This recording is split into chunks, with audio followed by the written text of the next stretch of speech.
Hello everyone, मेरा नाम अंकित चोपड़ा और आज की वीडियो की चर्चा जिस पे होने वाली है वो है रिटायरमेंट प्लानिंग। तो इस वीडियो में हम समझेंगे कि रिटायरमेंट प्लानिंग क्यों करनी चाहिए, कैसे करनी चाहिए और नहीं करते तो क्या होगा। तो चलिए शुरू करते हैं।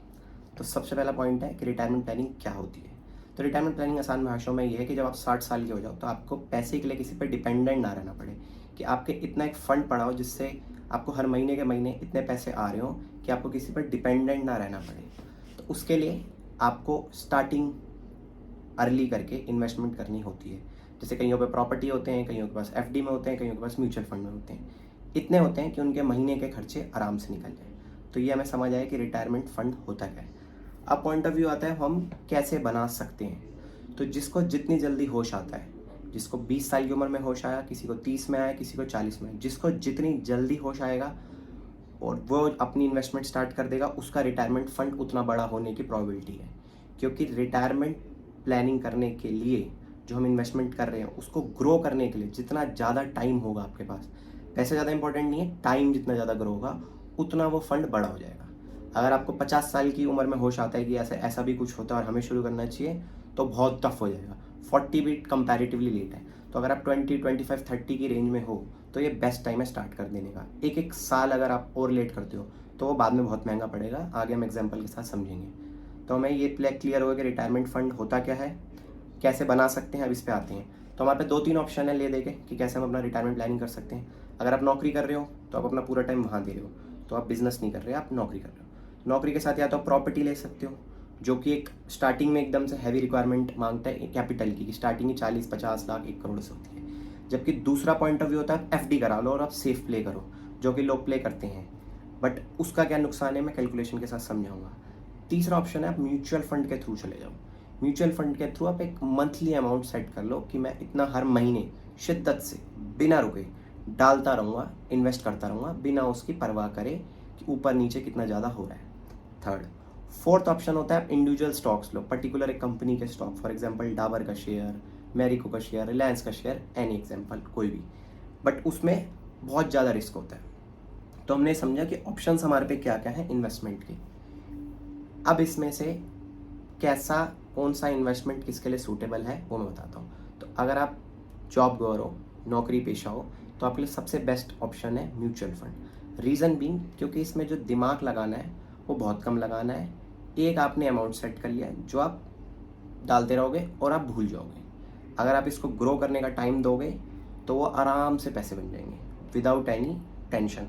तो कुछ कैलकुलेशन है जो मैं आपको बताता हूँ कि कितना का अमाउंट की आप SIP यानी कि सिस्टमैटिक इन्वेस्टमेंट प्लान, यानी कि EMI हम किस्त भरते हैं, यहाँ हम इन्वेस्टमेंट की किस्त भर रहे हैं समझ लो, वो आप करते हो तो कितने बन जाएंगे। तो सबसे पहले हम बहुत बेसिक से एग्जांपल लेते हैं। 100 रुपये दिन यानी कि 3000 रुपये महीना, जो कि बहुत ज़्यादा नहीं है अगर आपको अपनी रिटायरमेंट प्लानिंग करनी है तो। क्यों? क्योंकि रिटायरमेंट प्लानिंग वापस वही बात कि आपका एक ऐसा फंड इकट्ठा हो गया जिसको आप FD करा दोगे और वो आपके महीने के खर्चे, फॉर एग्जांपल महीने के लाख रुपए, 50,000 रुपये, 1.5 लाख रुपए वो आपको दे बिना काम करे आपके। तो उसके लिए कुछ तो अमाउंट डालना पड़ेगा, अपने आप तो उग नहीं जाएगा पेड़। तो वो अमाउंट हम पकड़ते हैं for example 3000 rupees per month, यानी कि 100 रुपये दिन। अभी आप 100 रुपये दिन और 3000 रुपये महीना 20 साल तक आप इन्वेस्ट करते हो बिना रुके, और हम एज्यूम कर लेते हैं हमें 15% पर एनम मिल जाएगा, जो कि बहुत आराम से पॉसिबल है। तो इन नेक्स्ट 20 ईयर्स ये अमाउंट बन जाएगा 45 लाख रुपीज़, कोई बहुत ज़्यादा नहीं है। 5 साल हम और ग्रो करने के लिए देते हैं, 25 ईयर्स, तो ये बन जाएगा अमाउंट 1 करोड़।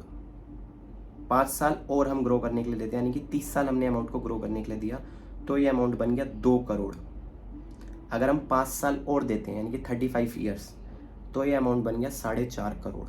तो अगर आप 25 साल के हैं आज और आपको इस वीडियो का ज्ञान मिल गया और आप इसे फॉलो करने की कोशिश करते हैं, आपकी रिटायरमेंट होगी 60, आज है 25 के, तो आप पे 35 ईयर्स हैं टू ग्रो योर मनी। तो सिर्फ 3000 रुपये महीना बिना रुके शिद्दत से आपके 35 साल बाद ये अमाउंट 4.5 करोड़ रुपए बना देगा। अब आप कहोगे ये तो भाई हाई रिस्क है, इसमें बने ना बने, क्या गारंटी, डूब गया, कंपनी भग गई क्या। तो ये एक सेकंड के लिए साइड रखते हैं। यही पैसा आप 4.5 करोड़ जो है ये आप इन्वेस्ट म्यूचुअल फंड में ना करके FD करा लेते हो 7% पे।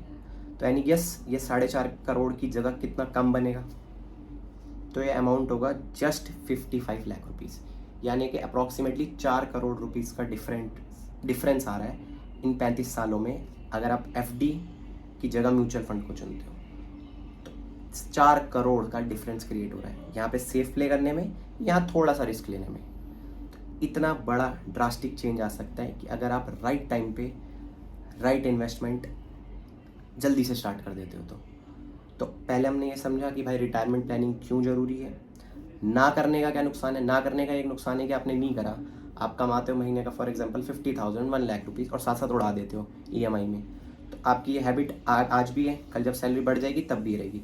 तो सेव करने की जो हैबिट है वो आपने कभी डाली नहीं, तो कब उम्र 25 से 30, 30 से 35 हो जाएगी पता नहीं चलेगा, हैबिट सेविंग की डाल नहीं रखी। तो अब आपको 40 में जब होश आएगा कि मुझे ऐसा कुछ करना चाहिए, तब लेट हो चुके हो, क्योंकि अब ये अमाउंट आप डालोगे 20 साल के लिए तो वो 4.5 करोड़ नहीं बनेगा, 20 साल में ये जस्ट बनेगा 45 लाख रुपए। तो इसलिए स्टार्ट अर्ली, अमाउंट चाहे छोटा हो वो मैटर नहीं करता, स्टार्ट अर्ली करना होता है और हमें फिर ये लॉन्ग टर्म टाइम को देना होता है कि हमारा पैसा ग्रो हो पाए। और रिटायरमेंट प्लानिंग एक ऐसी चीज़ है जो हेल्थ की तरह है कि इसे नज़रअंदाज नहीं करा जा सकता, ये हमें करना ही चाहिए। नहीं करते वो हमारी गलती है, हमें चीज़ें नहीं पता ये भी हमारी गलती है। इस चीज़ को जितनी जल्दी सीख लो और फॉलो कर लो उतना बढ़िया है। आज के लिए इतना ही ज्ञान, क्योंकि ज़्यादा दे दिया तो सारा सर के ऊपर से चला जाएगा। Thank you, Tata.